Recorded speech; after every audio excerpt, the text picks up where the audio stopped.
আবুল আহাব আল্লাহর হাবিবকে যখন গালি দিতে লাগলো যে মুহাম্মদ তুমি ধ্বংস হয়ে যাও, আল্লাহ রাব্বুল আলামিন এই কথাটা বরদাস্ত করতে পারল না। কারণ দুনিয়ার মানুষ যদি অপরাধ করে, আল্লাহ বলেন বান্দা হিসাবে বান্দা ভুল করছে, আমি আল্লাহ মাফ করে দেই।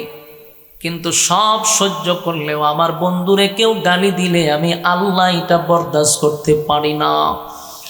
যেই মাত্র আবুল আহাব এতগুলা মানুষের সামনে আমার বন্ধুকে ছোট করে, আমার বন্ধুরে তুচ্ছ তাচ্ছিল্য করে গালি দিল, আল্লাহ এর প্রতিশোধের জবাব আমি আল্লাহ নিজেই নিব। তাই সাথে সাথে আবুল আহাবার বিরুদ্ধে সূরা লাহাব নাজিল করছে। সুবহানাল্লাহ। নাজিল হওয়ার মূল কারণ হলো আবুল আহাব গালি দিছে, আল্লাহ জবাব দিছে। 5টা আয়াত নাজিল হয়ে গেল, 3টা আয়াত আবুল আহাবার বিরুদ্ধে, 2টা হলো তার বউর বিরুদ্ধে। ঘটনা হলো আবুল আহাবার মাঝখানে বউ ঢুকলো কেমনে, ঠিক নেই? কথা বুঝিনি আমার। লাহাব সূরা নাজিল হইছে আবুল আহাবার নিয়া। আবুল আহাবের নাম আবুল আহাব ছিল না, আব্দুল উজ্জা ছিল। কিন্তু আল্লাহ এই উজ্জা নামটা কোরআনে নিছে না, কারণ এটা কোরআনের সাথে সাংঘর্ষিক। এই নাম আল্লাহ নিছে না, আল্লাহ তার উফাদিটাই কোরআনে বলছে। কারণ উজ্জা এটা তো খারাপ, এই নাম তো দেবদেবীর সাথে, এই জন্য আল্লাহ এই নাম নিছে না।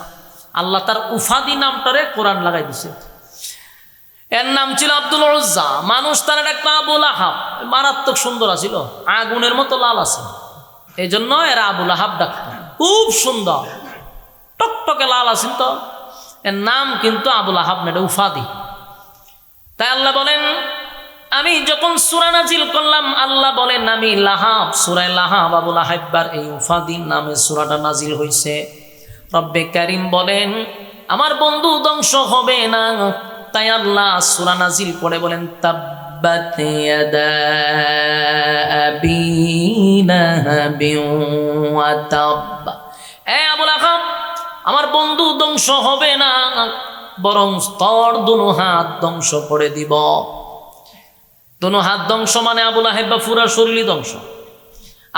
আবুল আহাব তুই ধ্বংস হয়ে যাবে। আল্লাহ রাব্বুল আলামিন 3টা আয়াত নাজিল করে তার বিরুদ্ধে, একের পর এক যখন জবাব দিতে লাগলো, সাথে তার বউরে সুদ্ধা আল্লাহ আরো 2 আয়াত নাজিল করলো। যুবক ভাইরা আমার, লম্বা ঘটনা, আমি সংক্ষেপে বলি। আবুল আহাবের বিরুদ্ধে যখন সূরা নাজিল হয়ে গেল, 3টা আয়াতে আবুল আহাবার কথা বলছে, তাব্বাত ইয়াদা আবি লাহাবি ওয়া তাব। আবুল আহাবের দুনো হাত ধ্বংস হয়ে যাবে। সায়াসলা নারান যাতা লাহাবি ওয়া ইমরাআতু। আবুল আহাব সব সময় তার সন্তান নিয়ে অহংকার করত, মানে তার ছেলে সন্তান বেশি, তো সন্তান নিয়ে অহংকার করত। তার সম্পত্তি নিয়ে সে অহংকার করত, তার মাল বেশি, তার সম্পদ বেশি, তার সন্তান বেশি, আওলাদ নিয়ে সে অহংকার করত। তাই সম্পদ আর আওলাদ নিয়ে কোনো সময় অহংকার করা যাবে না, এটা কাফেরদের একটা স্বভাব ছিল। সন্তান বেশি তাই বেড়াগিরি দেখাইবেন না। সন্তান আর সম্পদ নিয়ে যারা অহংকার করে এরা আবুল আহাবার বাতিজা, ঠিক নেই? আমার যুবক ভাইরা, আবুল আহাব কথায় কথায় খালি তার সন্তানের অহংকার করত। আবুল আহাব কথায় কথায় সে সম্পদের অহংকার করত। আল্লাহ কয় তোর মাল এবং আওলাদ, তোর মালেও কোনো কাজে আসবে না, তোর সন্তানরাও কোনো কাজে আসবে না, সব বরবাদ হয়ে যাবে। সামনে আপনাদেরকে শোনাচ্ছি কিভাবে তার মাল এবং আওলাদ কোনো কাজে আসে নাই। এর আগে আসুন, এই দাওয়াত দেওয়ার পরে গোটা মক্কা নগরীতে নবীর বিরুদ্ধে একটা কর্মসূচি শুরু করে দিল যে আমরা সারাটা জীবন বাপ দাদার ধর্ম পালন করলাম, দেবদেবীদের কথা শুনলাম, আজকে মুহাম্মদ হঠাৎ করে নতুন এক ধর্ম আমাদের সামনে হাজির করল। এতদিন শুধু তারে আব্দুল্লাহর পুত্র মুহাম্মদ বলে আমরা ডাকতাম রে, আজকের থেকে সে ঘোষণা দিছে তারে মুহাম্মদ ডাকলে চলবে না, তারে যেন আমরা রাসূলুল্লাহ বলি। রাসূলুল্লাহ বলতে হবে। এই বিষয়টা মক্কার কেউ মানতে রাজি না। শুরু করে দিল বিরোধিতা, এত বিরোধিতা শুরু করলো। আবুল আহাবের যে 2 ছেলে রাসূলের 2 মেয়ের সঙ্গে বিবাহ করাইছিল, এই আবুল আহাব বলল দুই সন্তানরে একত্রিত করে এক জায়গায় বসাইয়া বলল, বাবা শোনো, মুহাম্মদের সঙ্গে আমার সম্পর্ক এখন ভালো না। আমার দেবদেবী নিয়ে মুহাম্মদ কথা বলে, ধর্ম নিয়ে মুহাম্মদ কথা বলে, সেই মুহাম্মদের সঙ্গে আমাদের কোনো সম্পর্ক থাকতে পারে না। তাই তোমরা যে দুই মেয়ে মুহাম্মদের বিবাহ করছো, এই দুটা মেয়েকে তোমরা তালাক দিয়া দাও। কত বড় জালেম আর কত বড় কপাল পোড়া! নবীর দুই মেয়েকে ঘরে উঠাইলো, কত বড় কপাল ছিল রে! কিন্তু এই কপাল পোড়া সন্তানদেরকে ডাক দেয়া কয়, সাবধান, এই ঘরে মুহাম্মদের মেয়ে থাকতে পারবে না। দুইজন মেয়েকে তালাক দিয়া দিল। আমার যুবক ভাইরা, মুরব্বী বাবারা, একজন বাবার কাছে তখনই কষ্ট লাগে যখন তার মেয়েকে তার স্বামী তালাক দিয়া দেয়। তালাকপ্রাপ্ত মেয়ে যখন বাবার কাছে আসে, বাবার কিন্তু এটা কষ্ট লাগে। আল্লাহর নবীরও কষ্ট লাগছে, দুইটা মেয়েরে একসাথে তালাক দিয়া দিল। নবীর মনেও আঘাত লাগলো, কিন্তু আফসোসের ব্যাপার, হায়, নবীর মতো শ্বশুর পাওয়ার পরেও উতবা উতাইবা এই সমস্ত জালেমগুলা নবীর দুইটা মেয়ের তালাক দিয়া দিল। আল্লাহর নবীর এই দুই মেয়ে পরবর্তীতে উসমান রাদিয়াল্লাহু তাআলা আনহু বিবাহ করছে। সুবহানাল্লাহ। এই দুই মেয়েকে হযরত উসমান রাদিয়াল্লাহু তাআলা আনহু বিবাহ করছে। প্রথম বিবাহ করলো, এরপরে একজন মেয়ে মারা গেল, পরবর্তীতে আমার নবী আবার আরেক মেয়েকে বিয়া দিল। এই দুইটা মেয়ে উসমান রাদিয়াল্লাহু তাআলা আনহুর কাছে বিবাহ দেওয়া হয়েছে। তাহলে নবী হিসাবে, বাবা হিসাবে নবীর মনে বড় কষ্ট লাগলো রে, আমার দুইটা মেয়েরে একই দিনে তারা বিদায় করছে। শুধু বিদায় করে কেমতো না, আবু লাহাব নবীর বিরুদ্ধে এমন ভাবে সমালোচনা করতে লাগলো, যেখানে যায় নবীর বিরুদ্ধে সমালোচনা করে, মিথ্যা অপবাদ দেয় এবং বিভিন্নভাবে চক্রান্ত করতেছিল। সাথে ছিল আবু লাহাবের বউ, এটার বড় খারাপ। আবু লাহাবের বউ ছিল সাংঘাতিক মহিলা। এই মহিলা মানুষের মধ্যে ফিতনা সৃষ্টি করত, ঘরে ঘরে দ্বন্দ্ব লাগাইত। এই মহিলার কাজই ছিল ঘরে ঘরে দ্বন্দ্ব লাগানো। সমাজের মধ্যে এই মহিলা শান্তি দিত না। মানুষের ঘরে যদি ভালো সুন্দর চলাফেরা করে, এই মহিলা সহ্য করতো না, একটা গিট্ট লাগাই দিয়ে রাখতো। এই খাসলতের মহিলাই এখনো আমাদের সমাজে আছে। প্রতিবেশীর সাথে যে ঝগড়া হয়, এটা কিছু মহিলারা আছে, এরা ইচ্ছাকৃতভাবে মানুষের মধ্যে ঝগড়া লাগায় রাখে।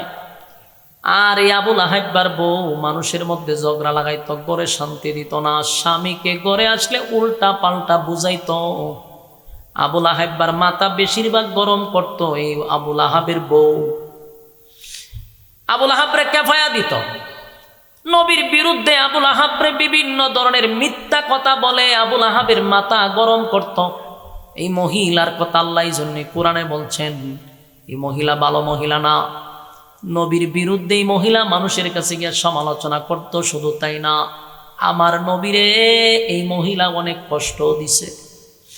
আল্লাহর হাবিব তাহাজ্জুদের নামাজ পড়তো। নবী প্রায় সময় উঠে যাইত, রাতের শেষ অংশে নবী তেলাওয়াত করতো নামাজে দাঁড়ায়া। কারণ আল্লাহ নিজেই বলছে, ইয়া আইয়ুহাল মুযাম্মিলু কুমিল লাইলা ইল্লা কালিলা নিসফাহু আও ইনকুস মিনহু কালিলা আও জিদ আলাইহি ওয়া রাত্তিলিল কুরআনা তারতিলা। আল্লাহ নিজেই বলছে, এই কমলিওয়ালা, কম্বল দিয়ে জড়ায়া থাকলে, শুয়ে থাকলে চলবে না। আমি আল্লাহ যে কাজের জন্য আপনাকে পাঠাইছি, যে মিশন দিয়া দুনিয়ায় পাঠাইছি, মিশন সাকসেস করতে হবে, তাই ঘুমায়া থাকলে চলবে না। আল্লাহ রাব্বুল আলামিন তখন বললেন, বন্ধু, আপনি রাতের যে কোনো একটা অংশে কুমিল লাইলা ইল্লা কালিলা নিসফাহু আও ইনকুস মিনহু কালিলা। বন্ধু, আপনি উঠেন, রাতের শেষ অংশে আপনি আমার জন্য দাঁড়ায়া যান, কিয়ামুল লাইল, রাতের নামাজে দাঁড়ায়া যান। দাঁড়াইয়া ওয়ারাত্তিলিল কুরআনা তারতিলা। দাঁড়ায়া দাঁড়ায়া আপনি তার তিলের সাথে কোরআন তেলাওয়াত করেন, তাহলে এখানে রাতের নামাজের কথা বলা হয়েছে। যেই নামাজটাকে আমরা তাহাজ্জুদের নামাজ বলি, এই নামাজটা একটা সময় ফরজের মতো ছিল, সাহাবায়ে কেরামরাও পড়তো, ফরজের মতো ছিল। যখন 5 ওয়াক্ত নামাজ ফরজ হলো, তখন তাহাজ্জুদের নামাজের গুরুত্ব কমে গেল। কিন্তু একটা কথা স্মরণ রাখবেন, তাহাজ্জুদের নামাজ পড়লে আপনার সওয়াব, না পড়লে কি গুণ হইব না? এটা আপনার ব্যক্তিগত, এই ব্যক্তিগত নামাজ কেউ পড়লে সওয়াবের অভাব নাই, কিন্তু না পড়লেও কোনো এটার জন্য জবাব দিতে হবে না।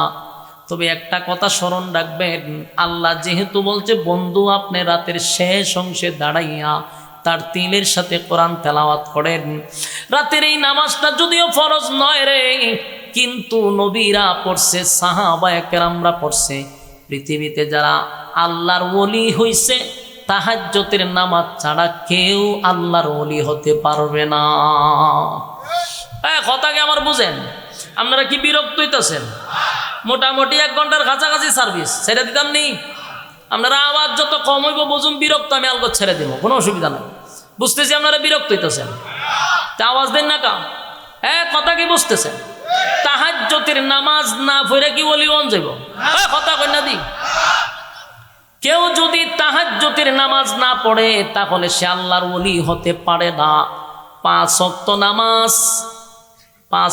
নামাজ পড়ে আল্লাহর ওলি হওয়া যায় না। 5 ওয়াক্ত নামাজ পড়ে জাহান্নাম থেকে বাঁচা যাবে, জান্নাতের ভিতরে ঢোকা যাবে, কিন্তু আল্লাহর বন্ধু হওয়া যাবে না। বলবেন কেন? কারণ এটা তো আপনার আল্লাহ দায়িত্ব দিয়েছে, এটা পড়তেই হবে, এটা তো আপনার স্বার্থে আপনি পড়তেছেন। কথা হয় না? 5 ওয়াক্ত নামাজ কি আল্লাহর স্বার্থে পড়ি না আমরা স্বার্থে পড়ি? আমরার স্বার্থে আমরা 5 ওয়াক্ত পড়ি, কারণ এই নামাজ না পড়লে জাহান্নামে যেতে হবে। 5 ওয়াক্ত নামাজ পড়লে জান্নাত পাবো, এই জন্যই তো আমরা নামাজ পড়ি, এটা আমাদের স্বার্থে পড়ি। কিন্তু তাহাজ্জুদের নামাজ তো এটা স্বার্থে না। এই তাহাজ্জুদের নামাজ পড়ে মানুষ এই জন্য আল্লাহর সঙ্গে সুসম্পর্ক তৈরি করার জন্য। তাহাজ্জুদের নামাজ ছাড়া কেউ আল্লাহর ওলি হতে পারে না। এখনকার পীররা তো নামাজই লাগে না, ফরমালিটি ফিরতে পারিছে, তাহাজ্জুদ পড়বো কই থেকে? এখনকার পীররা তো নামাজই পড়ে না। এই সমস্ত বন্ডগুলা মহিলাদেরকে দিয়ে আদাবেলা ভাবটি পায়, তো এরা তাহাজ্জুদ চলে যেত।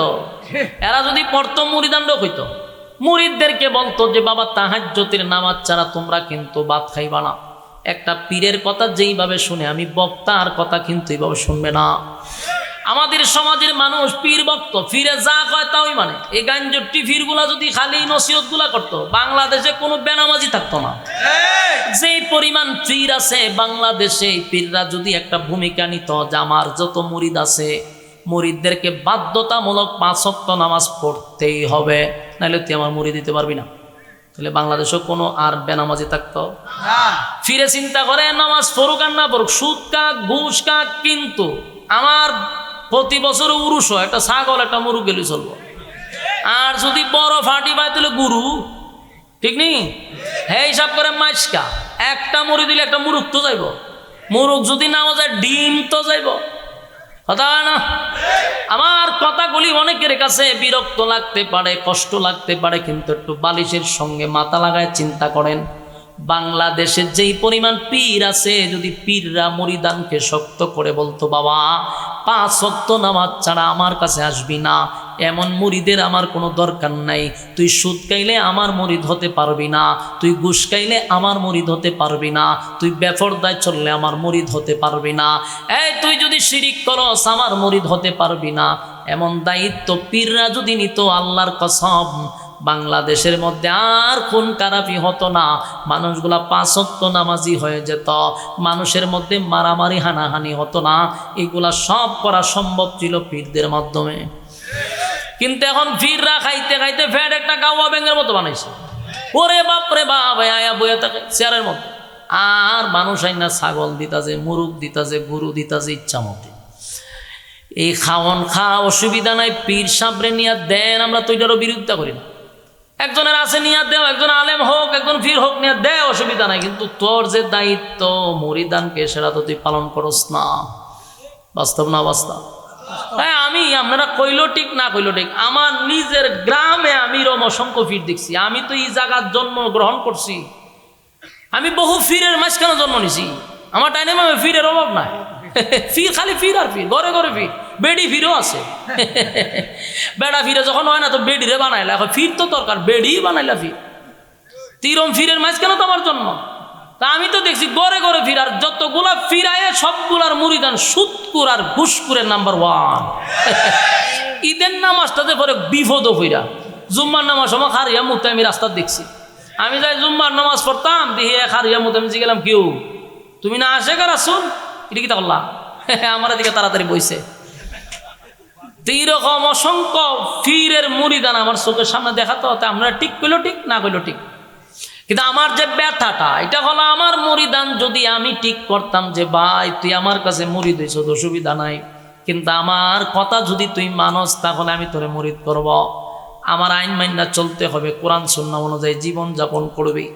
তাহলে বলুন, বাংলাদেশে কি আর ওয়াজ ফিরা নামাজি বানানোর দরকার হয়? সব পীরের ওয়াজে সব বক্তব্য। আর আমি ওয়াজ করছি, আমার আনছেন, কিন্তু ফির আমার কথা আর ফিরের কথা বহুত ব্যবধান আছে।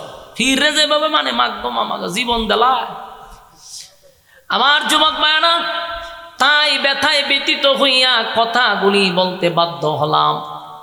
এই যে আমাদের দেশে যা শুরু হয়েছে এর একটা নাম্বার কারণ হলো আমরা অজ্ঞ হওয়ার কারণে, আমরা কিছু না জানার কারণে। কথা কেন? না জানার কারণে স্টাডি করে না, খালে হারা জীবন ফিরের গল্পই শুনে, নিজে একবার বইরা দেয় না যে গল্পটা তো করলো আসা না মিশা একটু দিকে লোক ফিরে এক জায়গায় বইয়া বাস করতেছে, কইতেছে কয় ফির সাপ গেছে উজু করতো পুকুরের মধ্যে, হঠাৎ করে দেহে ফিরেইতে তাহলে তো মুড়িদানে ফরজে গেলে হুজুর, আমি হুজুর মাঝখান হাতে মেডিসিন করে খাই ব্যাধব জানোস নাকি তুই? আমার এক মুড়িদান বহু দূর, এর লঙ্গি গুলি আছে গা, আমি এখান থেকে লাগাই দিছি, এরা সুবহানাল্লাহ লাগাই চিত্তে বুঝেছে, বাবারি বাবা বাবারি বাবা, ফিরের অত বড় ক্ষমতা। তাই আমার দর্জন করতে চাই, বললাম উন তোরা অত ব্যাক করেছ, সুবহানাল্লাহ কইলে কেরে? তোমার এটা সুবহানাল্লাহ কইবার জিনিস না, কই হুজুর আর কই লঙ্গি লাগা দিছে, আমি তো তোর ফিরের অত শোক অত খারাপ করে, আর একবার লঙ্গি গুলি আছে অত হান্দা সাই করে, আ জায়গায় বে জায়গা, সি সি সি সি লঙ্গি গুলি আছে, এটা লাগাই দেওয়ার লাগেনি, এরা সুবহানাল্লাহ কই করে জায়গা। আর একবার ওয়াজ আল্লাহ মেরেছে উনি, আল্লাহ জান্নাত নাসিব করুক, ওয়াজ করতেছে, ফাঁকি একটা গাছের ডালো বইয়ে রয়েছে, ফিরসাব গেছে নিচে দিয়ে, এটা বলে এটার পায়খানা করেছে ফিরসাবের খাদো। হয় ফিরসাবের এমন রাগ উঠছে, ফাঁকির পাই যখন চাইছে, ফাঁকির আগুনে জুল্লা ফিরে পড়েছে। শ্রোতা যারা মাডো আছেন সব সুবহানাল্লাহ কই চিত্তে পড়েছে। এমন কোন জানি যে সুবহানাল্লাহ কইলি একটা জিনিস তো বাবার দরকার, বোঝার দরকার। আমি একটা কথা কইলাম, আপনি এটা টাস করে গ্রহণ করে নেবেন কেন? এটা নিয়ে আপনি একটু গবেষণা করেন। আমি তখন প্রশ্ন হলাম, সুবহানাল্লাহ কেন কইতে গেল? নাউজুবিল্লাহ ক, কারণ হলো তোর ফিরের চোখর ঠান্ডা পড়ে, এটা তো দাজ্জাল, এটার কাছ থেকে একটা ফাঁকি পর্যন্ত নিরাপদ না, আল্লাহর মাখলুক পর্যন্ত এর কাছে নিরাপদ না। এ সাইলিটা আগুন লেগে যায়, এটা তো দাজ্জাল ভাই, কথা কই না দিন ফির হইলো কেমনে? এটা মাখলুকের কাছে নিরাপদ না, চাইলে বলে আগুন লেগে জায়গা। এই সমস্ত গাজাগুড়ি কথা কইয়া কইয়া আপনারা দিছে একটা 12টা বাজে, আর আপনারা সুবহানাল্লাহ জিততে পড়ে যান গা। এলে কোরআন হাদিসের ওয়াজ আর মজা লাগে না। আমার জুমাত বায়না বলুন, তাহাজ্জুদ ছাড়া কি কোনো ফির হওয়া সম্ভব? ফিরের কোনো কেরামতি দরকার নাই। আমরা সমাজে ফু দিয়া ডিম ফাটাইলে হয় সুবহানাল্লাহ, এটা বহুত বড় ফির। ওরে বাইরে ডিম ফাটানি ব্যাপার না, আমিও ফাটাইতে পারো। কুফুরি করলে ডিম ফাইটতে যাবে, আপনি নিজে আপনার ফাটাই দিতে পারবেন, ইমান থাকবো নি? কুফুরি কালাম, মানুষ মাইরালাম যা কুফুরি কইরা, এটা কেরামত না তো। কেরামত হলো যদি তার তাহাজ্জুদ না ছুটে, এটা সবচেয়ে বড় কেরামত। নবীর সুন্নাহ অনুযায়ী যদি জীবন যাপন করে, তার খানা, তার ঘুমানো, তার উঠা বসা চলা ফেরা সব যদি নবীর তরিকা হয়, এটাই সবচেয়ে বড় কেরামত। এর চেয়ে বড় কেরামত কি? একটা লোক নবীর সুন্নত অনুযায়ী জীবন যাপন করে, তার হাঁটা বসা সবকিছু নবীর তরিকা অনুযায়ী, এর থেকে বড় মুআজিজা, এর থেকে বড় কেরামত আর হতে পারে না। ডিম ফাটাইলে কেরামতি না, কথা বুঝতেছেন?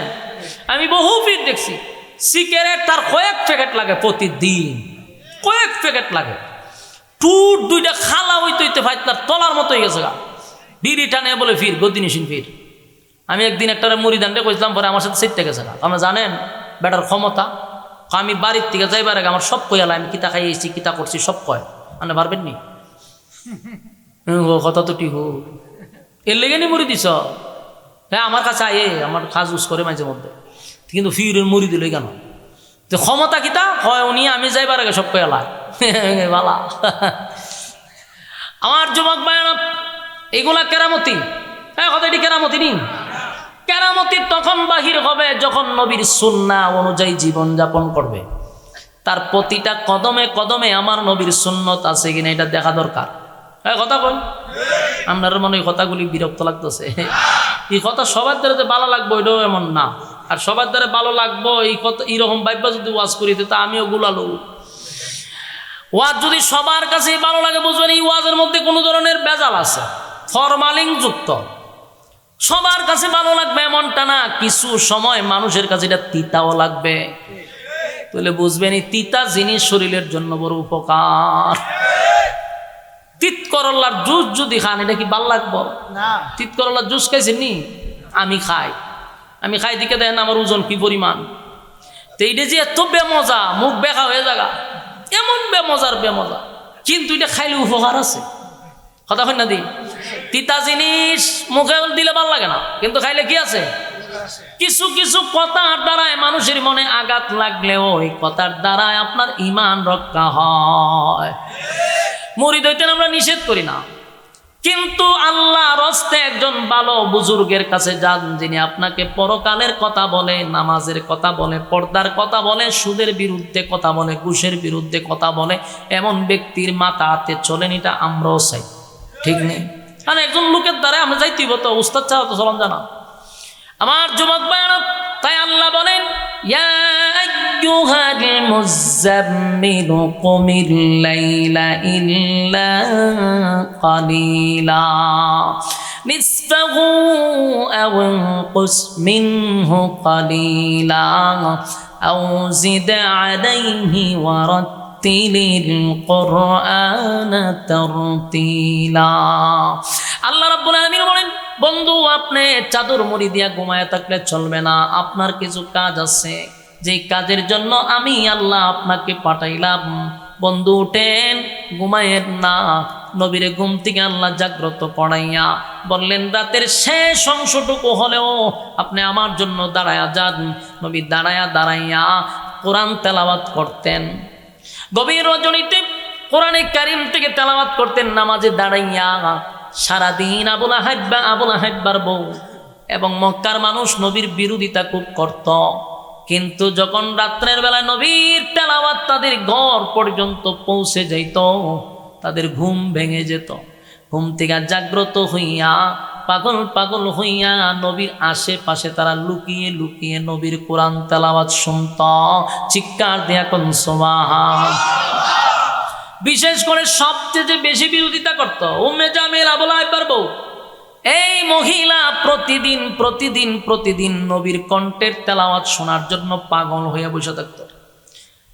একবার নবী অসুস্থ, আমার আল্লাহ কোরআন নাজিল করাটা বন্ধ করে দিলেন নবীকে কিছুদিন রেস্টে রাখার জন্য।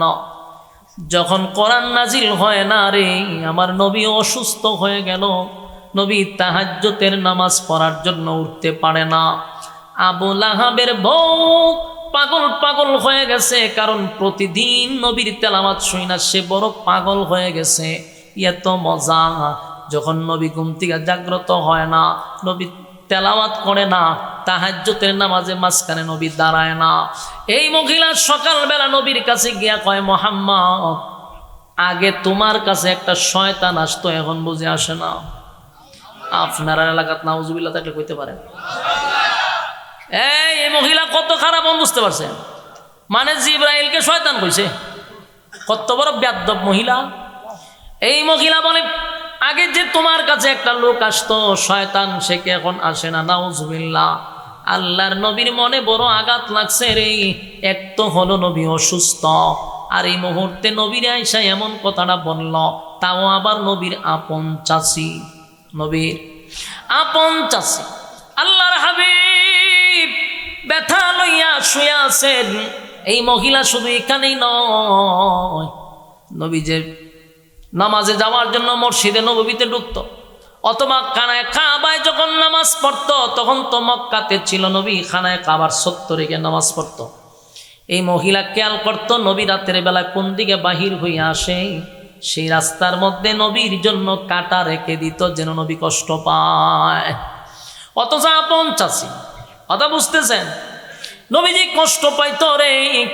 শুধু এখানেই শেষ নয়, যখন আল্লাহর পয়গম্বর কালেমার দাওয়াত নিয়া মানুষের কাছে যাইত, এই মহিলা নবীর বিরুদ্ধে গিয়া মানুষকে মিথ্যা অপবাদ দিত যে সাবধান, তার কথা কেউ শুনবা না, তার কথা কেউ মানবা না, এমনভাবে বিরোধিতা করত।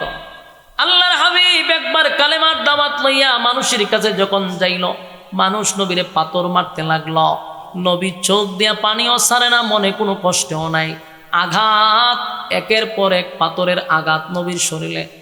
আল্লাহর হাবিব পাথরের আঘাত গুলি নবীর শরীরে পড়তেছিল, নবী কষ্ট পায় নাই। হঠাৎ করে তাকায়া দেখে ওই লোকদের মাঝখানে আবু লাহাবকে দেখা যায়।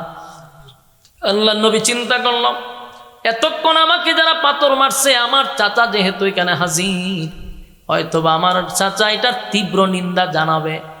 নবী আশা লইয়া সামনে গেছে, কিন্তু তাকায়া দেখে রে মানুষের সঙ্গে আবু লাহাবও আমার নবীরে পাথর মারতে লাগলো। আবু লাহাবের পাথরের আঘাতে নবীর পা মোবারক দিয়া রক্ত বাহির হইতে লাগলো। আল্লাহ নবী আবার চোখ দিয়া পানি ছেড়া দিছে, নবীর চোখ দিয়া মুক্তার দানার মতো পানিগুলি পড়তেছিল। কান্না শুরু করছে। জিবরাইল নবীর সামনে এসে বলে, পয়গম্বর কেন কান্দেন, কেন কাঁদেন? পাথরের আঘাতে আপনার পা দিয়া রক্ত পড়তেছিল, এই জন্য কান্দেন। আল্লাহ নবী বলেন, জিবরাইল রে, আমি আমার মালিকের দিনের দাওয়াত প্রচার প্রসার করার জন্য, কালেমার দাওয়াত দেওয়ার জন্য আমি বহু পাথরের আঘাত সহ্য করছি, আমার কষ্ট লাগে না। কেন লাগে না? আমার মালিক আমার দায়িত্ব দিছে, এই দায়িত্ব পালন করতে গিয়ে পাথরের আঘাত আমার সহ্য করতে হয়। মানুষ আমারে গালি দেয়, সহ্য করতে হয়, ধৈর্য ধারণ করতে হবে। কারণ আগেই বলছি, 13টা বছরের কর্মসূচি ছিল সম্পূর্ণটা ধৈর্য, কথা হয় না? 13 বছর পর্যন্ত ধৈর্য ধারণ করছে, একের পর এক পাথর মারছে, নবী কষ্ট লাগে না, আল্লাহর কাছে কোনো অভিযোগ করে না। কিন্তু নবীর কান্না দেখে জিবরাইল বলো, নবী গো, মাঝে মধ্যে দেখি কালেমার দাওয়াত লইয়া গেলে মানুষ আপনারে পাগল বলে, পিছন দিয়া গালি দেয়, পাথর মারে, কোনোদিন কান্দেন না, আজকে কেন আপনার চোখ দিয়া মুক্তার দানার মতো পানি পড়ে? আল্লাহ নবী চিৎকার দিয়া বলে, জিবরাইল আমি এতদিন কান্দি না, আজকে কেন কান্দি? আমার দিলে বড় দারুণ ব্যথা লাগছে, কারণ আমার কষ্ট লাগছে। আমি কালেমার দাওয়াত দেই, মানুষ আমারে পাথর মারে না বুঝা, না চিনা আমারে পাথর মারে, এতে আমার কোনো কষ্ট লাগে না। কিন্তু আমার চাচা আবু লাহাব, আমার আপন চাচা গো, আমার জন্মের সময় আমার চাচা বড় খুশি হইল। আমারে ছোটোর থেকে নিয়ে এই পর্যন্ত আমার চাচা আমারে ভালো করে চিনে, ভালো করে চিনে, আমার ব্যাপারে আমার চাচা ভালো করে জানে। এত কিছু জানার পরেও আমার চাচা জানে আমার বাবা নাই, আমার মাও নাই। আমি ছোটবেলা আমার বাবাকে একটা নজরও দেখতে পারলাম না, দুনিয়াতে আসার আগেই বাবা চলে গেল। আমার মা 4 বছর হতে না হতেই মাও চলে গেল, আমার দাদাও চলে গেল, আমার গার্জেন বলতে কেউ ছিল না। আবু লাহাব আমার আপন চাচা,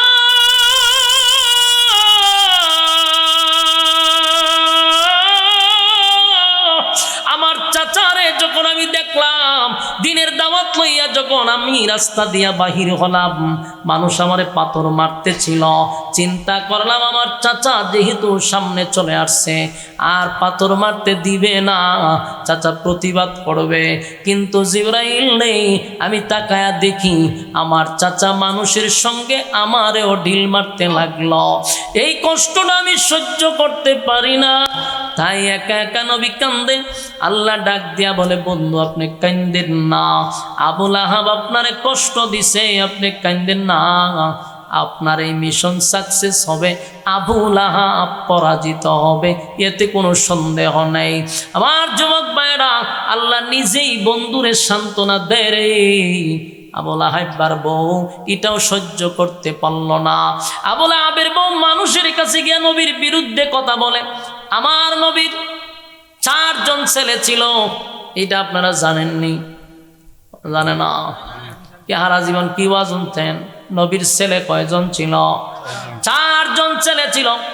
নবীর আল্লাহ ছেলেও দিছে, নবীর আল্লাহ মেয়েও দিছে, কিন্তু ছেলেগুলারে বালেগ হওয়ার আগেই আমার আল্লাহ দুনিয়ার থেকে বিদায় করছে। এটার বহুত কারণ আছে, এই কারণ আর বলতে গেলাম না। নবীর 4 জন ছেলে ছিল, বালেগ হওয়ার আগেই আল্লাহ দুনিয়ার থেকে বিদায় করে দিল। আবু লাহাববার বউ মানুষের কাছে গিয়া কয়, তোমরা যারে নবী মানো, যার খোদার অনুসরণ করো, এই লোকটা যদি মারা যায়, তার নাম নেওয়ার মতো জমিনে কেউ থাকবে না, তার বংশ জমিনে থাকবে না, কারণ তার একটা ছেলেও দুনিয়াতে টিকল না। ছেলে নাই, তার বংশ নাই, সে তো নির্বংশা। নবীরে 8 কোরা আবেতার বলে গালি দেয়। আবার নবীরে আবেতার বলে গালি দিতে লাগলো। আল্লাহ বলেন, বন্ধু এই জন্য বুঝি কান্দেন? নবীর কান্না দেখে আল্লাহ সান্ত্বনা দিয়া বলে, বন্ধু কান্দেন না, আপনার কান্না আমি আল্লাহ বরদাস্ত করতে পারি না। যারা আপনাকে আবেতার বলে গালি দিছে গো পয়গম্বর, আপনারে আবেতার বলে গালি দিছে, আমি আল্লাহ এটা বরদাস্ত করতে পারি নাই। এর আগে আপনারা আবু লাহাব গালি দিছে, আমি আল্লাহ এটার প্রতিবাদ করছি। আবার আপনারে আবেতার বলে গালি দেয়, এটা আপনি প্রতিবাদ না করলেও আমি করলাম। এখন নবীজি, আপনার 4টা সন্তান দুনিয়ার থেকে আমি নিয়ে গেলাম, এই যে বাবা হিসাবে আপনি একটা কষ্ট পাইলেন, কারণ একটা বিষয়, বাবার লাশ সন্তান কাঁধে নিতে পারে, কিন্তু সন্তানের লাশ বাবা কাঁধে নিতে পারে না রে, এটা বাবার জন্য অনেক ভারী হয়ে যায়। আল্লাহর নবীর 4টা সন্তান নিজের হাতে নবী গোসল করাইলো, নিজের হাতে কাফন পড়াইলো, নিজের হাতে জানাজা পড়াইলো, নবী নিজের হাতে কবরে লামাইয়া নবী নিজের হাতে মাটি দিল। বাবা হিসাবে নবীর মনে বড় কষ্ট, 1টা 2টা না, 4টা ছেলের নবী নিজের হাতে মাটি দিল। আল্লাহ বলে, বন্ধু 4 সন্তান নিয়ে যে কষ্ট দিলাম গো, এই ব্যথায় ব্যতীত আপনি না বন্ধু না, আপনারে আমি আর কষ্ট দিলাম না, 4টা সন্তানের কষ্ট দূর করে দিব, এর বিনিময়ে আপনাকে আমি হাজার হাজার কোটি রুহানি সন্তান দান করব। চিৎকার দিয়া কোন সুবহানাল্লাহ। আল্লাহ বলেন, আপনার নিলাম 4 জন সন্তান, দিলাম আপনাকে কোটি কোটি কোটি হাজার কোটি রুহানি সন্তান। আমরা নবীর উম্মতরা হলো নবীর রুহানি সন্তান। সুবহানাল্লাহ, আমরা নবীর রুহানি সন্তান। এই যে আবু লাহাবরা বলল, আবু লাহাবের বউ বলল, মোহাম্মদ দুনিয়ার থেকে গেলে তার নাম কেউ নিবে না, তার নাম বলার কেউ থাকবে না। আল্লাহ বলেন, বন্ধু আবু লাহাবের নাম নিশানা জমিনে থাকবে না, তার নামটাও কেউ নিবে না। এই আবু লাহাব নামে কারো নাম আছে? কেউ আবু লাহাব নামটা রাখে না। এই আবু লাহাবের নাম ধরে কেউ ডাক দেয় না রে। কিন্তু আল্লাহ বলেন, বন্ধু এই জমিন যতদিন থাকবে, আসমান জমিন সূর্য চন্দ্র গ্রহ নক্ষত্র যা কিছু থাকবে, যতদিন জমিনে আমি আল্লাহর নাম বলা হবে, ততদিন আপনি নবীর নাম বলতে থাকবে। সুবহানাল্লাহ, আপনার নাম এই জমিনে থাকবে। সুতরাং আপনি মনে কষ্ট পাইয়েন না। 4টা সন্তান নিছি, কোটি কোটি রুহানি সন্তান দিছি। আল্লাহ তখন বলেন, যারা আপনাকে আবেতার বলছে, আমি আল্লাহ ঘোষণা দিলাম, ইন্না শানিআকা হুয়াল আবতার, নিশ্চয়ই তারা আবেতার। যারা আপনাকে আবেতার বলছে, নিশ্চয়ই তারা আবেতার, তারা নির্বংশা, তারা 8 কোড়া, তারা লেস কাটা, তাদের বংশ থাকবে না, তাদের নাম নেওয়ার মতো কেউ থাকবে না। এই জমিনে আল্লাহ বলনে ওয়ালা যতদিন থাকবে, নবী বলনে ওয়ালাও ততদিন থাকবে, ঠিক কিনা? আমার যুবক ভাইরা, আল্লাহ তার বন্ধুর সান্ত্বনা দেয়, বন্ধু কান্দিল না, আপনার কান্না বরদাস্ত করতে পারি না। যেই মহিলা আপনারে গালি দিছে, এই মহিলার ব্যাপারে আল্লাহ একের পর এক 2টা আয়াত নাজিল করে জানায়া দেয়। আল্লাহ বলেন, ওয়ামরাতু হাম্মালাতাল হাতাব, তার স্ত্রী কাঠ বহনকারী এই মহিলা কাঠ বহন করত, লাকড়ি বহন করত। আবুল আহাবের বউয়ের ব্যাপারে একটু জানার চেষ্টা করেন। যেই মহিলা নবীর আঘাত দেয়া কথা বলতো, আল্লাহ কয় দুইটা আয়াত আমি মহিলার বিরুদ্ধে নাজিল করলাম। এক নাম্বার হলো এই লাকড়ি বহনকারী মহিলা, এই মহিলা সাংঘাতিক টাইপের কিপটা ছিল। কিপটা বুঝেননি? খরচ করতে চায় না, কিন্তু তার টাকা পয়সার অভাব ছিল না, কিন্তু ইচ্ছাকৃত ভাবেই সে হিসাব করত। ঘরের মধ্যে কোনো দাসী রাখতো না, টাকার অভাব নাই, কিন্তু দাসী রাইকা কাজ করাইতো না, নিজে নিজে কাজ করত। এমনকি সাংঘাতিক মহিলা পাহাড়ে চলে যেত, সেখানে গিয়ে নিজেই লাকড়ি কাটত। এইটা লাকড়ি গোলার রশি দিয়া গলার মধ্যে বাইন্দা শরীরে ফিটিং কইরা তারপরে বেড়ার মতো বাড়িতে লইত। যদিও ছিল বেডি, কিন্তু এটা কাজ করতো বেড়ার মতো। সব নিয়ে চলে আসতো, লাকড়ি নিজে না ভাগ করে খাইতো, কাজের লোক রাখতো না। আল্লাহ কয় এই লাকড়ি বহনকারী মহিলা, ওই যে লাকড়ি বেশি আনত, কাঠ বহন করত, ওই জন্য আল্লাহ তাইরে কিতা হয়ে ডাক দিছে লাকড়ি বহনকারী মহিলা। এই মহিলারা আমি এমন সাইজ করা করব, কারণ মহিলা যে লাকড়ি বাঁধার সময় গলার মধ্যে রশি লাগাইতো, একটা রশি লাগাইতো শরীর। আল্লাহ কয় এই রশিটা দিয়া জাহান্নামের আগুনেও তার গলার মধ্যে ফিটের মধ্যে রশি থাকবো। এই রশি দিয়ে আমি তার টেনে টেনে টেনে টেনে আমি তারে নিয়ে যাব ফি জিদিহা হাবলুম মিন মাসাদ। তার মানে তার গলার মধ্যে যে রশি থাকতো, আমি আল্লাহ রশি দিয়া টেনে টেনে টেনে টেনে জাহান্নামে নিব। আমার কথা কি বুঝতেছেন? আল্লাহ প্রথম বলছেন তাব্বাত ইয়াদা আবি লাহাবি ওয়া তাব, আবু লাহাবের দুনো হাত ধ্বংস হবে। আল্লাহ বলেন এই বেশি বেশি বেশি বেশি সন্তান নিয়ে তকব্বরি করত, বেশি বেশি মাল আওলাদ নিয়ে অহংকার করত। এই আবু লাহাবের মাল আওলাদ কোনোটাই শেষে কাজে আসে নাই। বদরের যুদ্ধের 7 দিন পরে, বলুন বদরের যুদ্ধে কদিন পরে?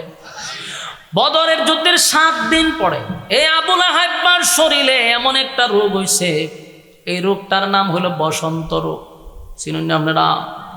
আরব দেশের মানুষ সুয়াসু রোগগুলারে ভয় পাইতো বেশি, মনে করতো কারো শরীরে কেউ লাগলে রোগ হয়ে যাব। তাই আবু লাহাবকে আল্লাহ বসন্ত রোগ দিছে। এই রোগ হওয়ার পরে এই এলাকার মানুষ সবাই ভয় পাইয়া গেছে যে এই রোগ যদি আর আশেপাশে তাকে দিলে আমরা রইব। তার কাছ দিয়ে মানুষ সরাসরি হয়েছে, সব এর কাছ থেকে সরে গেছে। শরীর পছন্দ হচ্ছে, স্ত্রী চলে গেছে, সন্তান চলে গেছে, কোনো কাজে তার আসে নাই।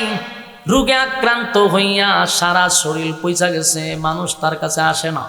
দুর্গন্ধ শুরু হয়েছে, তার সন্তান দূরে চলে গেছে, কেউ তার পাশে নাই। আবু লাহাব এই অবস্থায় পচে গলে মারা গেছে। কিন্তু মারা যে গেল, এখন তারে খবর দেওয়ার লোক হই নাই। দুর্গন্ধ শুরু হয়েছে, কেউ তার পাশে আসে না। সন্তানদেরকে খবর দেওয়া হয়েছে তোমার বাবার শরীর পচে পচে গলে গলে দুর্গন্ধ বাড়িছে। এলাকার মানুষ যখন আন্দোলন শুরু করছে, তার ছেলে লোক ভাড়া করছে, লোক ভাড়া কইরা আনছে যে আমার বাবারে কোনো রকম গাতার মধ্যে ধাক্কা দিয়ে ফালাইতে লইব, এরপরে মাড়ি দিয়া চাপা দিবি। বড় বাঁশ লইছে, বড় বাঁশ, এরকম বাঁশ লইয়া ওই দূর থেকে বাঁশ দিয়া ডাকাইতে ডাকাইতে ডাকাইতে সেটা ফালাইছে গাতার। গাতার তলা এটারে মাটি চাপা দিছে। বলুন তো দেখি, আল্লাহ বলছে তোর মাল আওলাদ কোনোটাই কাজে আসবে না, আসছে নি? কথা দিয়ে হই না? মাল আওলাদ কোনোটাই কাজে আসে না। কেন আসে না? কারণ সে তার সন্তান নিয়ে অহংকার করত, সম্পদ নিয়েও সে অহংকার করত। তাই আল্লাহ বলেন তোর মাল আওলাদ কোনোটাই কাজে আসবে না। তাই শেষ পর্যন্ত তারে কবর দেওয়ার মতো লোক পায় নাই। সন্তান দিয়ে অহংকার করত, সন্তানগুলি তার কবরের সামনে দাঁড়ায় নাই। আমার যুবক ভাইয়েরা, এখান থেকে আপনি আমার শিক্ষা গ্রহণ করতে হবে, শিক্ষা গ্রহণ করতে হবে। সন্তান নিয়ে আমরা অহংকার করব না, মাল আওলাদ নিয়ে অহংকার করব না। বেশি টাকার মালিক হয়ে গেছি তাই পহর দেখাবো না, কারণ সকাল বেলার ধনী ফকির সন্ধ্যাবেলা, ঠিক কিনা? নদীর পার ভাঙে অপার গড়ে, এই তো নদীর খেলা। সকাল বেলার ধনী রে তুই, ফকির সন্ধ্যাবেলা, ঠিক কিনা? আমার যুবক ভাইরা, সে আবুল আহাব আমার নবীর এত নির্যাতন করছে গো, 13টা বছর এত নির্যাতন করছে, নির্যাতনের স্টিম রোলার চাপায়া দিছে। যেমন সাহাবায়ে কেরামদেরকে রক্তাক্ত করছে, আমার নবীরও রক্তাক্ত করছে। শুধু রক্তাক্ত করে শেষ হয় নাই, শেষে তারা সিদ্ধান্ত নিল মক্কার জমিনে আমার নবীরে থাকতে দিবে না, দুনিয়ার থেকে বিদায় করে দিবে। তখন আল্লাহ অর্ডার দিল, বন্ধু আর ধৈর্য ধরার দরকার নাই, এবার মক্কা থেকে আপনি হিজরত করে মদিনায় চলে যান। 13 বছর নির্যাতন সহ্য করার পরে আল্লাহ অর্ডার দিল মদিনায় যাওয়ার জন্য। এই মক্কা ছেড়ে যেদিন নবী মদিনার উদ্দেশ্যে রওনা দিছে রে, আমার নবী বারবার খানায় কাবার দিকে তাকায়া থাকে। আল্লাহর নবীর চোখ দিয়ে পানি পড়ে, নিজের জন্মভূমি ছেড়ে কেউ যেতে চায় না রে। নবীরে মক্কা থেকে বিটা বাড়ি কইরা যখন বাহির করে দিল, আল্লাহর নবী যায় চোখের পানি ছেড়ে খানায় কাবার দিকে তাকায় আর বুঝায়, খানায় কাবা তোরে ছাইরা যাইতে আমার মন চায় না। নবীর চোখ দিয়া পানি পড়ে, কিন্তু বেঈমানদের কলিজা নরম হয় না গো, বেঈমানদের কলিজা নরম হয় না। এমনকি আমার নবীর চোখের পানি দেখে পশু পাঙ্কিরা কান্না শুরু করছে, বনের বেড়া বকরিরা পর্যন্ত নবীর ব্যথায় ব্যতীত হইয়া কান্দে। কিন্তু বেঈমানরা নবীর এই মক্কা ছেড়ে যাওয়া নিয়ে তাদের কষ্ট লাগলো না, বনের পশুরা পর্যন্ত আমার নবীর ব্যথায় ব্যতীত, ঠিক কিনা? বনের পশু চিনল যারে, চিনল না হাই মানুষ তারে। বনের পশু চিনল যারে, চিনল না হাই মানুষ তারে। আল আহাদে ডাকে দিলে তাই, আল আহাদে ডাকে দিলে তাই, কাফের বেদিন পাথর মারে। চিনল না হায় মানুষ তারে, বলেন চিনল না হায়, জোরে চিনল না হায় মানুষ তারে। বনের পশু চিনল যারে, চিনল না হায় মানুষ তারে। আবু জাহেল্লাহ বেরা মন্দ কাজে ছিল সেরা, আবু জাহেল্লাহ বেরা মন্দ কাজে ছিল সেরা। নানা রকম দেয় অপবাদ, নানা রকম দেয় অপবাদ, লাঞ্ছনা দেয় ভারে বারে। চিনল না হায় মানুষ তারে, চিনল না হায় মানুষ তারে। পাগলে বলে দেই যে তারা, বিটে মাটি করে ছাড়া। পাগলে বলে দেই যে তারা, বিটে মাটি করে ছাড়া। নানা রকম দেয় অপবাদ, নানা রকম দেয় অপবাদ, লাঞ্ছনা দেয় বারে বারে। চিনল না হায় মানুষ তারে, চিনল না হায় মানুষ তারে। বনের পশু চিনল যারে, চিনল না হায় মানুষ তারে, চিনল না হায় মানুষ তারে, ঠিক নেই? এই নবীর চোখের পানি দেখে বনের পশুরা কান্নলো, কিন্তু বেঈমানরা নবীর এই যাওয়াটা নিয়ে কোনো কষ্ট পায় নাই। আল্লাহ বলেন, বন্ধু 3টা কর্মসূচির মধ্যে একটা হলো নীরব, 2 নাম্বার হলো ধৈর্য ধারণ করা, আর 3 নাম্বারটা মদিনা যাওয়ার পরে আল্লাহ কয় আবার যদি যুদ্ধ করতে আসে, যেমন বদরের যুদ্ধ, মক্কা থেকে আবার 1000 বাহিনী লইয়া গেছে নবীর সঙ্গে যুদ্ধ করত। আল্লাহ কয় এখন আর চুপ থাকার সময় না, যা কিছু আছে তা লইয়া মাঠে নামেন, আমি আল্লাহ আপনাকে সাহায্য করব। সুবহান। 313 রে হুবাইয়া একেবারে হুয়াই নিছে মাটির মধ্যে। আল্লাহ এরপরে যত যুদ্ধ করছে প্রত্যেকটা যুদ্ধে রাসূলকে বিজয় দান করছে। সুবহান। তাহলে ইসলাম খালি নরম নয়, মাঝে মধ্যে গরম হওয়ারও দরকার। বাস্তব না বাস্তব? গায়ে ফাড়া দিয়া যদি কেউ বারবার ঝগড়া করে তার প্রতিবাদ করতেই হবে, ঠিক কিনা বলেন? বারবার আমাদেরকে জঙ্গি বইলা বইলা বইলা বইলা একটা ট্যাগ লাগাইয়া তারা মাঝখান দিয়ে ফায়দা লুটবো, আর আমরা হুজুররা তসবিহ আর ফাগরি লইয়া মসজিদে বসে থাকবো, চলতে পারে না। আমরা যদি আল্লাহু আকবারের ধ্বনি দিয়া মাঠে নামা শুরু করি তাহলে এই নাটক বাংলাদেশে তাদের কবর রচনা করতে সম্ভব। সম্মানিত সুধী, এইভাবে নাটক চলতে থাকবো আর আমরা দিয়ে 16 বছর 22 বছর তারা থাকবো। এই নাটক কি চলতে দেওয়া যায়? আল্লাহ সবাইকে বুঝার এবং মানার তৌফিক দান করুন, সকলে বলে আমিন। এরা যেটা করছে না, এটা জীবনের শেষ করা করছে। ঠিক আছে ইনশাআল্লাহ। সম্মানিত সুধী, মাহফিলের আগে বলতেছে, মাহফিলের পরও বলছে, আপনারা বলছেন দোয়া করে যাবেন, সমস্যা নাই। দোয়ার আগে 5 মিনিট আপনারা যদি কেউ দিতে চান তাহলে আপনারা আমার কাছে নিয়ে আসেন। 5 মিনিট সময় দিলাম মসজিদের জন্য। 1000 2000 যদি কেউ দেওয়ার ইচ্ছা থাকে আমার কাছে সরাসরি নিয়ে আসেন। হ্যাঁ, যাওয়ার কথা তো কইছি না, মোনাজাত দিয়ে যাবেন। 5 মিনিটের উপরে তো যাইতো না, আপনি বসেন না কা। 1000 500 2000 কেউ থাকলে সরাসরি নিয়ে আসেন। আল্লাহ তাআলা দানের বরকতে রাস্তাঘাটের অ্যাক্সিডেন্ট বালা মুসিবত থেকে যেন আল্লাহ আপনাদেরকে হেফাজত করে। দানের বরকতে ব্যবসা বাণিজ্য আল্লাহ যেন বরকত দেয়। দানের বরকতে বাচ্চা কাচ্চাগুলোকে যেন আল্লাহ নেককার বানায়া দেয়। কেউ উঠবেন না। হাজি কুরবান আলী হইল গিয়া 5000 টাকা। হাজি কুরবান আলী 5000 টাকা। আল্লাহ হাজি কুরবান আলী সাহেবের এই দানকে আপনি কবুল করেন।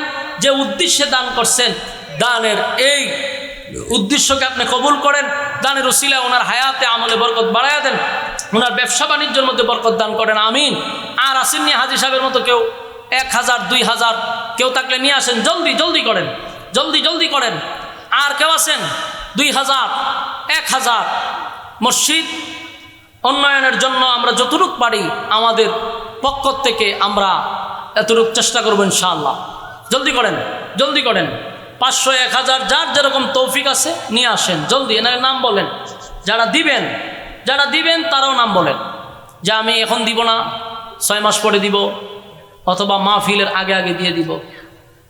একজন হিন্দু লোকেও দিছে, হিন্দু লোক একজনে 500 টাকা দিছে। এই 500 টাকার মাধ্যমে দুনিয়াতে আল্লাহ তার বালা কাজের ফল দান করুক, সকলে বলে আমিন।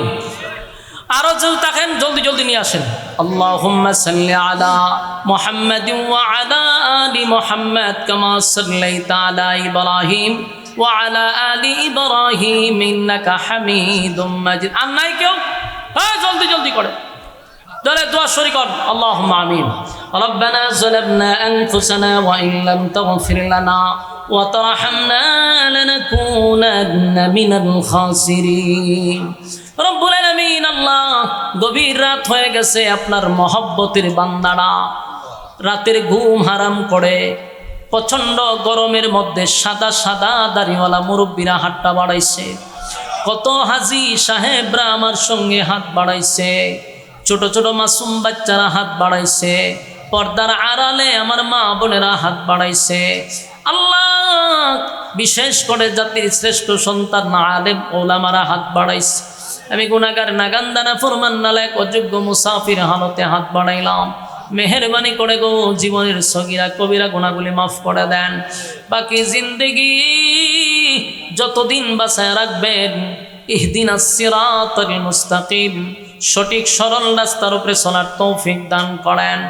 যেমনে চললে আপনি খুশি ওইভাবে জীবনটাকে পরিচালনা করার তৌফিক দেন। আল্লাহ, চলার পথে শয়তানের ওয়াসওয়াসা থেকে হেফাজত করেন। আল্লাহ, মানুষ শয়তান জিন শয়তান থেকে হেফাজত করেন। আল্লাহ, বিশেষ করে আমরা যারা হাত বানাইছি আমাদের পক্ষ থেকে লাখো কোটি দুরুদ এবং সালাম সোনার মদিনায় নাম ধরে পৌঁছায়া দেন।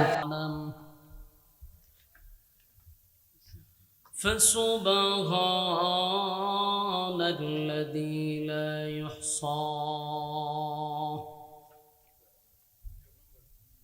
امتداده باللسان ولا بالقلم ونشهد أن لا إله إلا الله وحده لا شريك له وأشهد أن سيدنا وسندنا وحبيبنا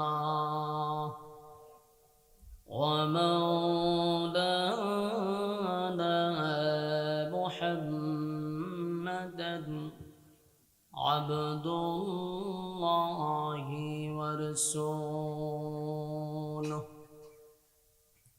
أرسله بالحق بشيرا ونذيرا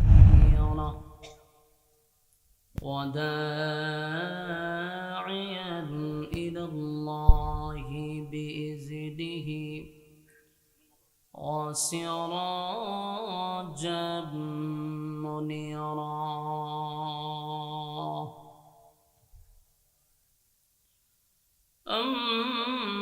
أما بعد فأعوذ بالله من الشيطان الرجيم بسم الله الرحمن الرحيم تب ما أغنى عنه ماله وما كسب سيصلى نارا ذات لهب وامرأته حمالة الحطب في جيدها حبل من مسد صدق الله العظيم درود الشريف পড়েন اللهم صل على محمد وعلى آل محمد إلى الأمان نسلام كما صليت على إبراهيم وعلى পড়েন درود الشريف পড়েন إنك حميد مجيد اللهم بارك على أتو زينا فجأة الله تلاقي رئيسي هي أتو بسنة كما باركت على إبراهيم وعلى آل إبراهيم إنك حميد مجيد मेरा दिल तलब रहा है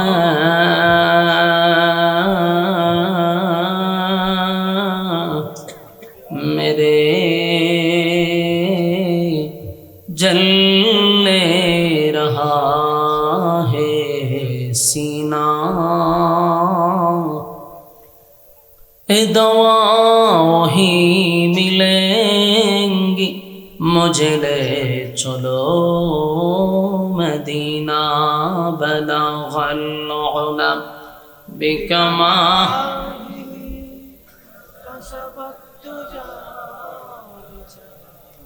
حسنت جميع خصاله صلوا আলহামদুলিল্লাহ গঙ্গানগর হিজবুল্লাহ যুব সংগঠনের উদ্যোগে আয়োজিত ইসলামী মহাসম্মেলনের সম্মানিত যিনি সভাপতি পীরে কামেল শাইখুল হাদিস আল্লামা শরীফ উদ্দিন সাহেব দামাত বরকাতুহুম, আজকের মাহফিলের যিনি সভাপতিত্ব করছেন হজরত মাওলানা ওলিউল্লাহ সিরাজি সাহেব, আমার আগে ওয়াজ করেছেন আমাদের আপনাদের এলাকার পরিচিত এবং আমার বড় ভাই হজরত মাওলানা কামাল উদ্দিন দাইমি সাহেব দামাত বরকাতুহুম, হজরত মাওলানা মুফতি জাকির বিন তাজুল ইসলাম সাহেব, দিগার অতিথিবৃন্দ মুআজ্জাজ মুকাররম হযরত উলামায়ে কেরাম, উপস্থিত আছেন নওজোয়ান তরুণ যুবক ভাইয়েরা, ইকুটা একটু কমান, মুরব্বিয়ানে আজম, আওয়াজ যতটুকু দূরে যায় অবস্থানরত পর্দানিশী মা ও বোনেরা, সকলকে আমার অন্তরন্তস্থল থেকে জ্ঞাপন করছি মোবারক, শুকরিয়া আদায় করছি যে আল্লাহ রাব্বুল আলামিন আমাদেরকে সুস্থ অবস্থায় প্রচণ্ড গরমের মধ্যে দিনই কিছু কথা শোনার উদ্দেশ্যে মজলিসে আসার বসার তৌফিক দান করেছেন। শুকরিয়া আদায় করি আলহামদুলিল্লাহ। লক্ষ কোটি দুরুদ এবং সালাম আল্লাহর সৃষ্টির প্রধান আকর্ষণ জনাবে মুহাম্মদুর রাসূলুল্লাহ সাল্লাল্লাহু আলাইহি ওয়াসাল্লামের সম্মানিত সুধী, দীর্ঘক্ষণ সময় ধরে আপনারা মৌমাছির মতো বসে আছেন। রাত অনেক হয়ে গেছে, এই টাইমে ওয়াজ শেষ হওয়ার পথে যাওয়ার কথা, মোনাজাত হওয়ার কথা, এই টাইমে আমি শুরু করছি। এরপরও আপনারা গরমের মধ্যে যে ধৈর্য নিয়ে বসে আছেন, এটা একমাত্র কোরআনের প্রতি, উলামায়ে কেরামদের প্রতি আপনাদের যে ভালোবাসা, এটা তার বহিঃপ্রকাশ। এখনও যারা রাস্তাঘাটে আছি, দোকান পাটে আছি, আমরা ফ্যান্ডেলে বসে যাই। হায়াত যদি থাকে, আমরা যদি বেঁচে থাকি, আগামী কালকে আমরা গল্প করতে পারবো, আড্ডা মারতে পারবো, কিন্তু আগামীকাল বেঁচে থাকলেও মাহফিলে বসার কোনো সুযোগ নাই। তাহলে আড্ডা গল্পর থেকে এই জায়গায় বসাটা গুরুত্ব বেশি, কারণ এটা আগামীকালকে আমি পাবো না। কিন্তু আমি বেঁচে থাকলে আমার যে অভ্যাস, আমার যে স্বভাব, আমার যে চরিত্র, আড্ডা মারা, গল্প করা, অপচয় করার সময়, এটা করতে পারবো। এটা যার যে স্বভাব, এটা প্রতিদিন করতে পারবেন যদি আপনারা আজরাইলে না ধরে। কিন্তু আজরাইলে না ধরলেও ওই মাহফিলে বসার সুযোগ নাই, কালকে এখানে মাহফিল হবে না। তাই বসে যাওয়াটাই হলো বুদ্ধিমানের কাজ। সম্মানিত সুধী, আপনারা কথায় রাগ করবেন না। দাইমি ভাই, উনি আমাদের বড়, অনেক আগের আলোচক, উনি আলোচনা করছে দীর্ঘক্ষণ সময়। আপনাদের মসজিদকে কেন্দ্র করে মাহফিল, মসজিদের কালেকশন কয়েক লক্ষ টাকা হোক, এটা তো আমরাও চাই, এটা তো আল্লাহর ঘরের জন্য, ঠিক না? যত বেশি হবে সেটা আমাদেরও আনন্দ, কারণ এখনকার মানুষ টাকা দিতে চায় না, কনসার্টে দেয়, যাত্রাতে দেয়, কিন্তু মসজিদ মাদ্রাসাতে দেয় না। তো দিলে তো আমরাও খুশি, কিন্তু প্রত্যেকটা জিনিসের একটা সিস্টেম আছে।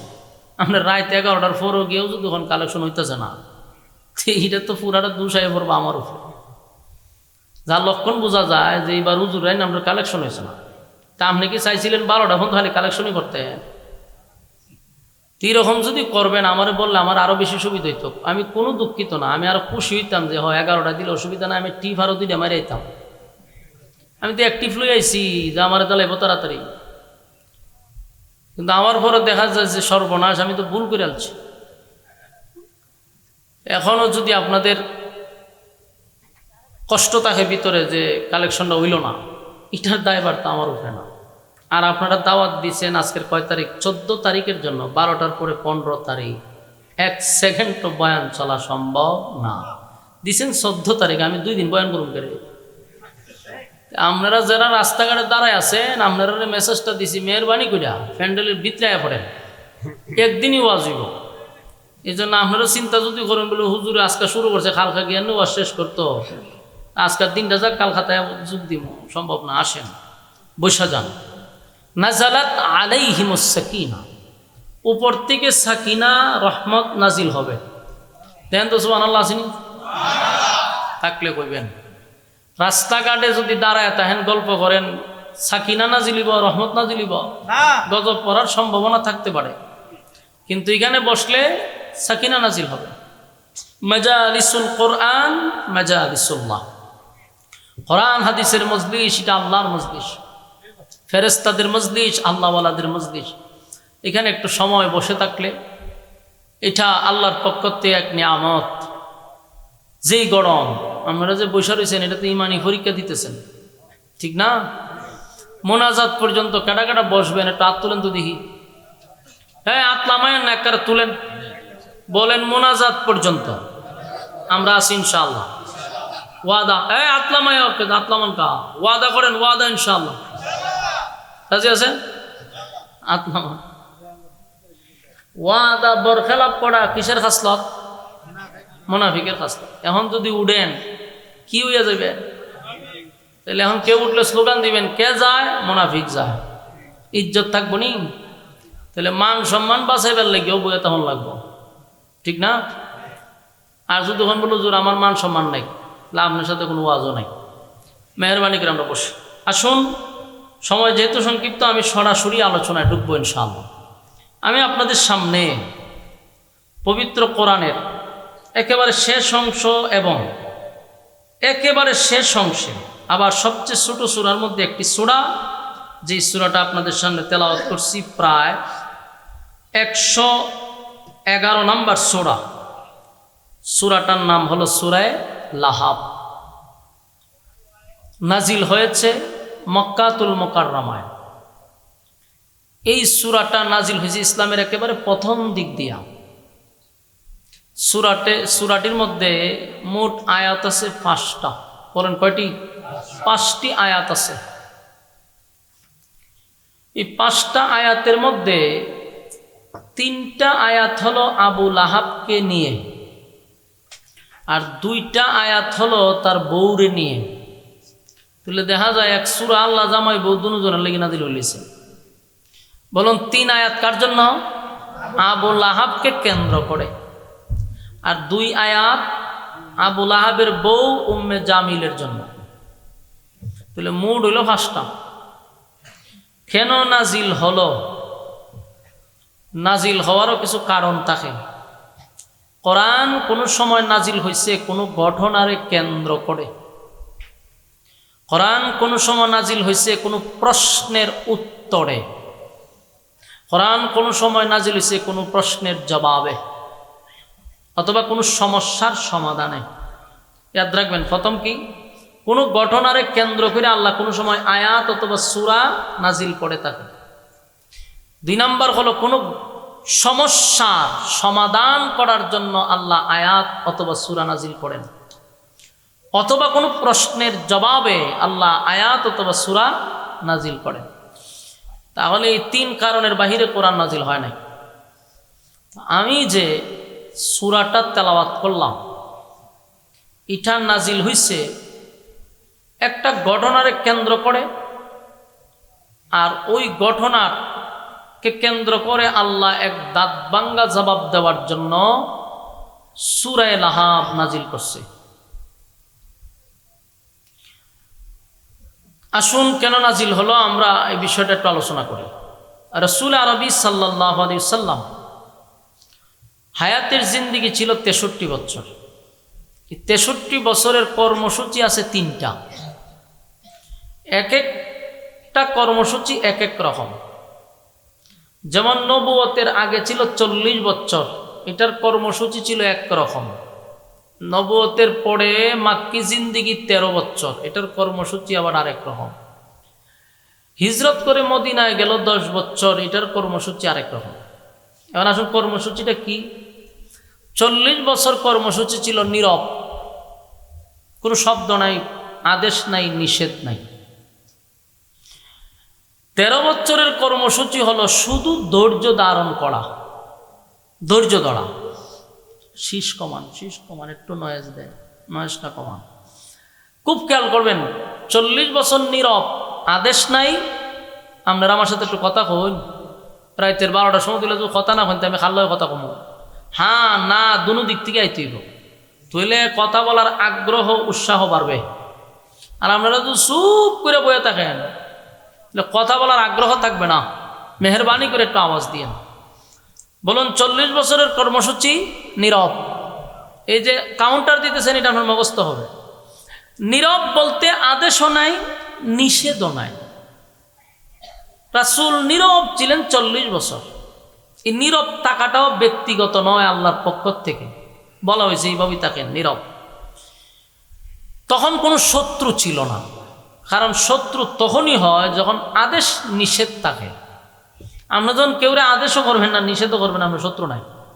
আপনি মসজিদে যাইতেছেন নামাজ পড়ার জন্য, রাস্তার দেখছেন ডিজে গানের আয়োজন হয়, আপনি হাজি সাহ নামাজ পড়েন 5 ওয়াক্ত, আপনি আর পয়সা একটা সেপ পালাই দিয়েছেন, হয়তো খারাপ মানুষ সেপ পালাই দিয়েছেন, মানে এরা নিষেধও করছেন না, এরা বিরতও করছেন না, ডিস্টার্বও করছেন না। আপনি আল্লাহর ওলি মসজিদে যাবেন নামাজ পড়তেন, নামাজ পড়তে গেছেন না। তুই এইটার নীরব ভূমিকা কি? আমরা কোনো শত্রু নাই। তো রাসূল সাল্লাল্লাহু আলাইহি সাল্লামকে আল্লাহ নবুয়তের আগে পুরাটাই নীরব রাখছে। 13 বছরের যে কর্মসূচি, এটা ছিল শুধু একতরফা একচাটিয়া ধৈর্য ধারণ করা।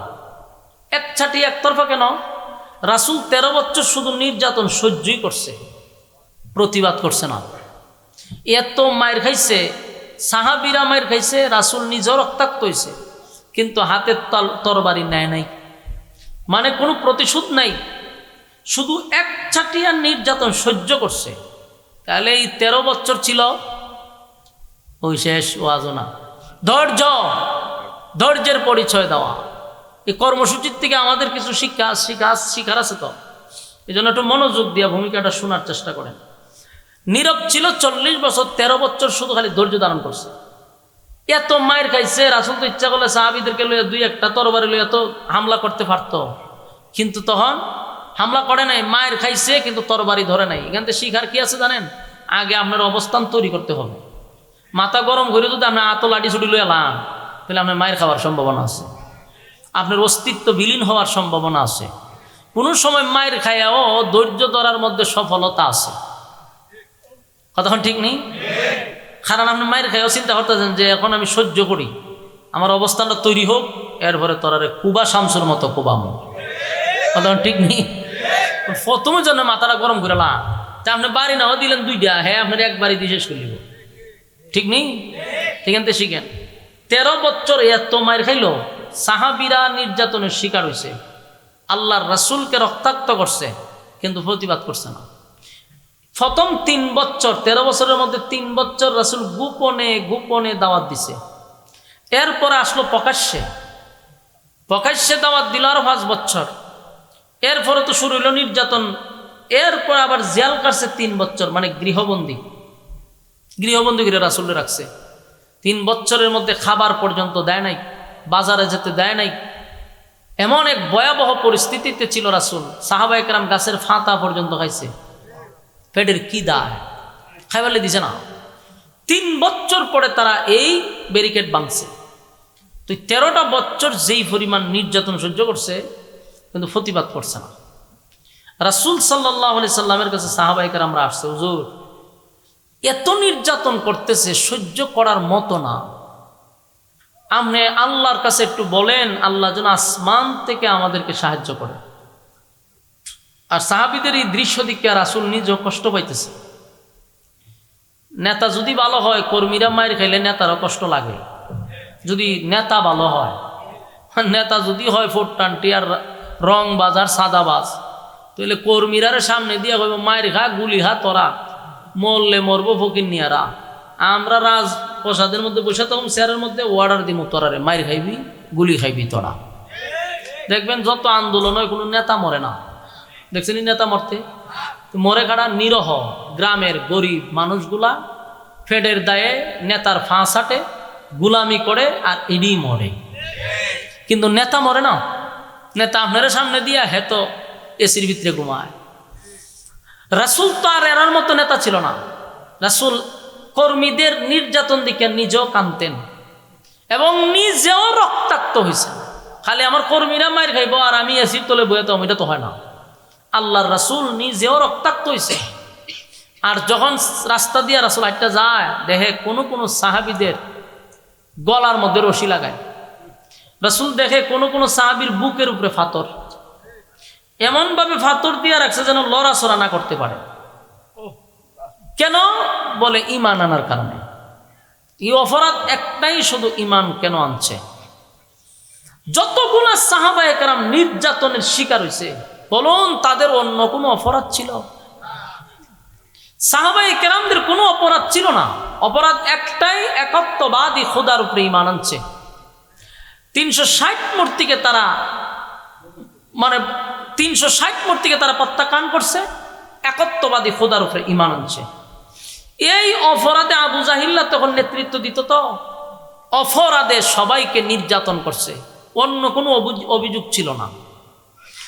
বর্তমান 1400 বছর আগে যে নির্যাতন হইতো ঈমান আনার কারণে, এই 1400 বছর পরেও সিস্টেমটা একটু ভিন্ন, কিন্তু এখনো একই অপরাধে মানুষ মার খায়।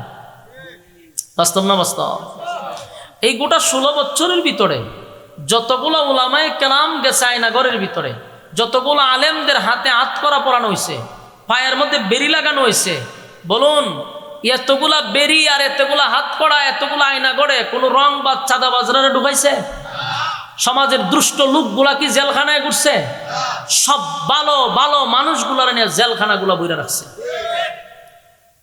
আম্মাজান পতন হওয়ার একটা কারণ কি জানেন? আলেমদের অভিশাপ। এই আলেমদের অভিশাপের কারণে, নিরহ মাজলুম আলেমদের চোখের পানির কারণে এই চার ধ্বংস হয়ে গেছে। শুধু অভিশাপ। ওই দেন কারা নির্যাতিত আরেক আলেম আমার দ্বারা বসা, 26টা মামলায় উনি 11 মাস। উনার নামে কি এলাকাতে কোনো দুর্নীতির মামলা আছে? উনি সাদাবাজি করছে, টেন্ডারবাজি, গম চুরি করছে? তাহলে ওনার অপরাধটা কি?